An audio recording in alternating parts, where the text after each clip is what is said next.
Apa kabar saudara? Luar biasa, puji Tuhan. Hari ini khotbah saya singkat, hanya 3,5 jam. Kurang lebih 30 menit lah. Sebab setelah ini kita bukan hanya makan rohani, kita makan jasmani. Terima kasih kepada tim panitia, Pak Jaya, Pak Ika, Pak Agus, Pak siapa lagi itu ya. Kita makan di Cafe GBI Filemon. Saudara udah lihat ya? Udah foto-foto ya. Apa nuansanya, vibe-nya luar biasa saudara ya. Nanti kita foto bareng di cafe sebelah saudara ya. Nanti kita masukin di media sosial. Nanti orang bingung, ini di mana ya? GBI Filemon kok bagus begini ya saudara ya. Jadi etalase ya. Siapa tahu tempat ini penuh saudara ya. Ini dari Cibarusa mana udah datang saudara ya. Dari Jawa aja datang saudara ya. Pak Siregar datang tadi, puji Tuhan ya. Tepuk tangan buat Tuhan Yesus ya. Hari ini khotbah saya masih berhubungan dengan kemerdekaan. Ya, makanya saya pulang dari Olimpiade saya pakai ini saudara ya. Ya, merdeka dari kodrat dosa. Merdeka dari kodrat dosa. Ya, kemarin Pak Ika ya, mengatakan merdeka. Jawabannya merdeka. Lupa saudara. Jawabannya apa? Merdeka. Merdeka. Jadi kalau bilang merdeka, jawabannya merdeka. Amin. Merdeka.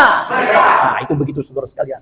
Kalau saudara mendengar kata menyengat, menyengat itu biasanya ada sesuatu yang tajam, kemudian menimbulkan rasa sakit dan biasanya mematikan karena mengandung racun. Itu menyengat.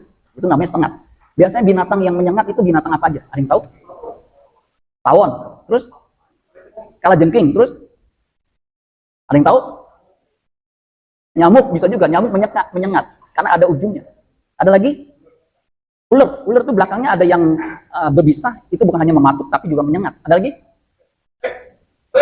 Ternyata binatang yang paling bahaya yang menyengat, saudara nggak akan sangka, yaitu semut peluru. Itu kalau menyengat bisa mematikan. Untung nggak ada di Indonesia ya. Nah, itu ada ujungnya. Kemudian ada bisanya. Ya. Biasa kalajengking, itu juga berbahaya. Nah, ternyata dalam diri kita itu ada sengat. Yang kalau kita tidak netralisir, itu bisa meracuni hidup kita dan membinasakan kita. Jadi kita harus menetralisirnya atau mencabutnya. Nah, itu tugas kita, menjaga jangan sampai dosa itu menyengat kita lagi. Tetapi dosa yang diam di dalam aku. Jadi dosa itu, kodrat dosa itu diam dalam diri kita nih. Sejak kita lahir. Kalau sebuah orang yang lahir keturunan Adam, itu tertolak dosa itu. Demikianlah aku dapati hukum ini. Perhatikan hukumnya. Jika aku menghendaki berbuat apa yang baik, yang jahat itu ada padaku. Karena kodrat dosa itu ada dalam diri kita. Tetapi di dalam anggota, ayat 22, sebab di dalam batinku aku suka akan hukum Allah.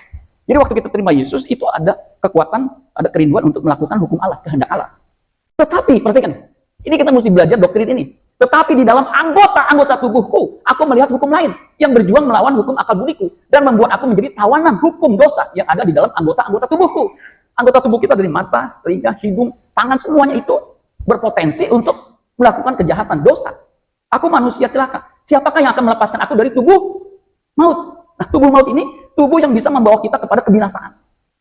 Nah, siapa yang melepaskan? Jawabannya ayat 25. Syukur kepada Allah oleh Yesus Kristus, Tuhan kita. Jadi dengan akal budiku aku melayani hukum Allah. Tetapi dengan tubuh insani, aku melayani hukum dosa. Artinya, hukum dosa, kodrat dosa ada dalam diri kita. Siapapun dia tanpa kecuali. Meskipun dia pendeta, udah doa sehari 24 jam, kodrat itu nggak bisa lepas. Makanya itu betul kata Pak Ika, jangan sampai dia menyengat karena susah. Amin saudara. Nah, ini perjuangan kita seumur hidup 70-80 hanya untuk menetralisir supaya kodrat ini jangan bergerak kemudian menguasai. Tuh, bagaimana mempertahankan kelokan besi? Dengan menjaganya sesuai dengan firman-Mu. Firman itu harus ada dalam, bukan hanya di mulut tapi di hati, ditindakan. Amin saudara sekalian. Yang terakhir, hidup dipimpin Roh Allah. Sebab ketika kita hidup dipimpin Roh Allah, kita itu menjadi anak Allah seperti Yesus yang senantiasa apapun yang dilakukannya itu sesuai dengan kehendak Allah. Sehingga tidak heran ketika Yesus dibaptis, ketika Yesus dimuliakan, ada suara Bapa di sorga, inilah anakku yang kukasihi, kepadanya lah aku berkenan. Amin buat firman Tuhan. Tepuk tangan buat Tuhan Yesus.